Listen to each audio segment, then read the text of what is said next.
One of the keys to executing a great storyline in WWE is the payoff. A compelling storyline should have a strong end that leaves the fans satisfied. Unfortunately, WWE has a habit of not knowing when to call it a day, and a storyline can start off strongly, but the storyline can go on with no end in sight.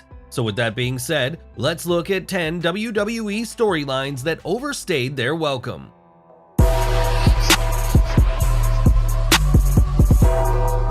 Number 10. Alberto Del Rio tries to fulfill his destiny.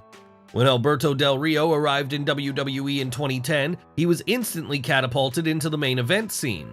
WWE believed Del Rio could be a major star, and to WWE's credit, Del Rio was able to get somewhat over with the audience. The problem began when Del Rio's gimmick of trying to fulfill his destiny and become world champion was put on hold time and time again.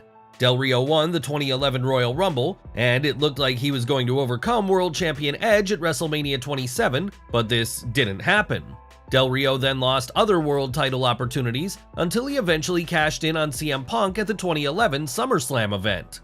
Del Rio's multiple reigns in late 2011 were all disappointing, but WWE were persistent on making Del Rio a huge deal. So the storyline of Del Rio on the hunt for world title gold continued into 2012. 2012 saw Del Rio feud with Sheamus, and to say that this storyline and feud overstayed its welcome would be an understatement. The feud went on forever, and the pay-per-view matches felt like mid-card matches and did little to present the world title in the best light. Ultimately, Del Rio's storyline was a waste of time, and WWE could have put more effort into other storylines within the company. Number 9. The guest host era of Raw. Whilst not a storyline as such, the guest host era of Raw was a period which fans don't look back on fondly. The idea was that a different celebrity would host Raw each week, and the logic from WWE's perspective was that this would bring in new fans, but this simply didn't happen. A strong majority of the guest hosts chosen for Raw weren't fans of WWE, so they had zero idea what was happening, and it was made clear that they were only here for a cheap payday. There were a few exceptions to this, however, as iconic names such as Bob Barker and Hugh Jackman genuinely added something positive to the show. Unfortunately, the concept lasted way too long, and it highlighted that WWE were failing to understand what their audience wanted to see on Raw each and every week. Number 8. Michael Cole's heel run. One of the most frustrating angles of the PG era has been Michael Cole's heel run. In 2010, Cole turned heel, and in a weird move, Cole started to call Raw each and every week as a full-blown villain. It was a change of pace, as traditionally the play-by-play guy on WWE TV would call the action right down the middle. Cole was obnoxious, distracting, and it was hard to enjoy Raw each week with Cole at the helm. According to Cole himself during an appearance on After the Bell, it was Vince McMahon's direct call to make him go on an extended run as a heel. Vince McMahon decided Michael Cole in real life is a sarcastic prick anyway, why not capitalize on this backlash and make him a bad guy? Vince McMahon used to hold a class at TV about 10 years ago called Promo Class. One day he threw me up there with R-Truth. Truth and I stole the show. At that point in time, Vince was like, this guy's a prick, he's a heel. It led to about a 2-year run where there was no in-between. People either really loved the character or thought it was this travesty against everything that was ever done. A play-by-play guy cannot be a bad guy, he has to be this voice of reason. It's the worst decision that WWE has ever made. Also during this time, Cole embarked in a feud with fellow commentator Jerry the King Lawler.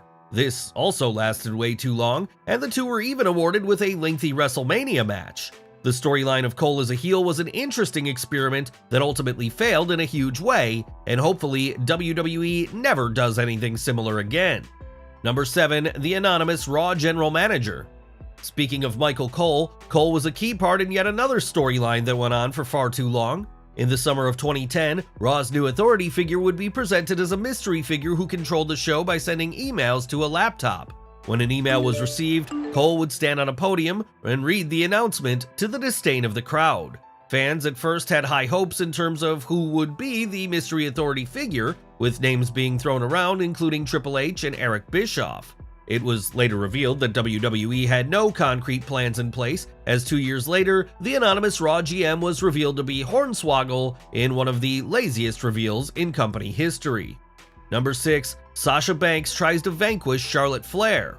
Sasha Banks and Charlotte Flair engaged in an all-out war over the Raw Women's title in 2016. The matches between the two decorated female stars were excellent, but the storyline became frustrating as the weeks went on. WWE told the storyline in a complex manner, and it saw Banks overcome Flair on WWE TV, then Flair would win the title back at the next pay-per-view. This lasted for 4 months, and WWE fans were baffled as to what the purpose of the story was supposed to be.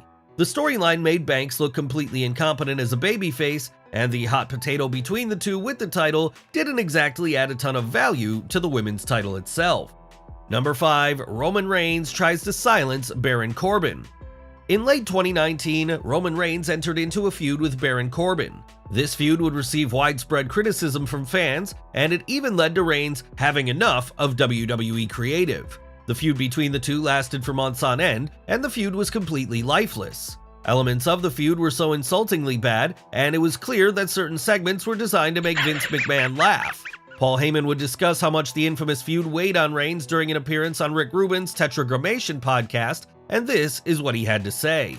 The feud rivalry with Baron Corbin over dog food and the infamous Suffer and Succotash promo had weighed on him enough to where he said, "I've had enough, I've reached the cap, I can't go any further. As the big dog, I've peaked, and as an athlete, I haven't peaked as a performer. I've barely scratched the surface, I have so much more to offer, and since I'm taking time off, I'm not coming back as the same person."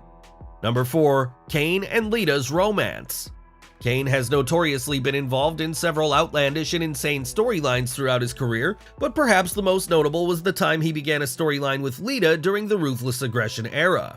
This storyline would last for a considerable amount of time, and it would have twist after twist, and with each twist, the storyline seemed to get even weirder. The storyline took shape following WrestleMania 20, as Kane would fall in love with Lita, and when Lita shockingly announced that she was pregnant, it was revealed that Kane was the father. Kane would then enter into a feud with Lita's real-life boyfriend Matt Hardy, and in a truly unique stipulation, Kane and Hardy faced off in a Till Death Do Us Part match at SummerSlam, with Lita marrying the victor. Kane would win the match, but then in a truly baffling twist, WWE decided to experiment with Kane as a babyface. That's right, the man who had impregnated and kidnapped Lita was going to turn into a good guy. During a match with Gene Snitsky, Kane accidentally fell on Lita, and this resulted in Lita losing her baby. Snitsky would then become a crazed heel, whilst Kane set out to avenge his deceased baby. When Lita eventually returned to WWE TV, it was portrayed as if she was now on good terms with Kane. That was until Lita turned on him in favor of Edge, making Lita the new villain of this story arc. Number 3. Shane McMahon's Reign of Tyranny. In 2018, WWE began to plant the seeds for Shane McMahon to become a central part of WWE programming. McMahon would win the World Cup at the 2018 Crown Jewel event, which was already a controversial move, as McMahon made easy work of former world champion Dolph Ziggler. McMahon would be christened as the best in the world, and this would be his gimmick moving forward. McMahon would join forces with The Miz, and the two had an enjoyable run at first, before it went completely off the rails when McMahon turned heel. Fans expected this to build towards McMahon putting over a babyface Miz at WrestleMania 35, but in shocking fashion, McMahon won the match. In fact, McMahon won every subsequent match against The Miz, which completely annihilated Miz's babyface run. Following the lackluster feud with Miz coming to an end, McMahon would enter into a feud with Roman Reigns, and this dominated SmackDown. McMahon would cut long-winded promos and have a ton of TV time dedicated to him. McMahon would even defeat Reigns on pay-per-view, which was a truly baffling decision, as Reigns was one of the most protected talents in the entire company. The McMahon experiment was a complete waste of time, as it failed to get anyone over, and ultimately led to fans reaching for the remote. Number 2. Twice in a Lifetime. Following WrestleMania 27, WWE took a huge creative risk. WWE announced The Rock vs. John Cena for WrestleMania 28 with 1 year of notice. This was done to lock down The Rock for a match and create as much hype as possible. WWE did a decent job in building the matchup, and the WrestleMania 28 buy rate of 1.3 million buys was evidence that WWE had done the right thing. Unfortunately, in 2013, WWE made the decision to book The Rock vs. Cena once again for WrestleMania 29. WWE had promoted their first encounter as a once-in-a-lifetime matchup, so this was a huge spit in the face to everyone who had invested their time and money in the feud. The build-in storyline to the WrestleMania 29 encounter was focused on the WWE title, but WWE were treading the same ground and repeating the same story beats of the prior year, so interest was at an all-time low. Fans were frustrated and bored, and this likely explains why WrestleMania 29 saw a decrease of almost 300,000 pay-per-view buys. Number 1. Triple H's Reign of Terror. Due to names such as The Rock and Stone Cold Steve Austin taking a step back from in-ring action, WWE were forced to put Triple H as the face of Monday Night Raw back in 2002. Whilst the game was incredible in the ring, his so-called Reign of Terror between 2002 and 2005 wasn't exactly the most celebrated part of his career.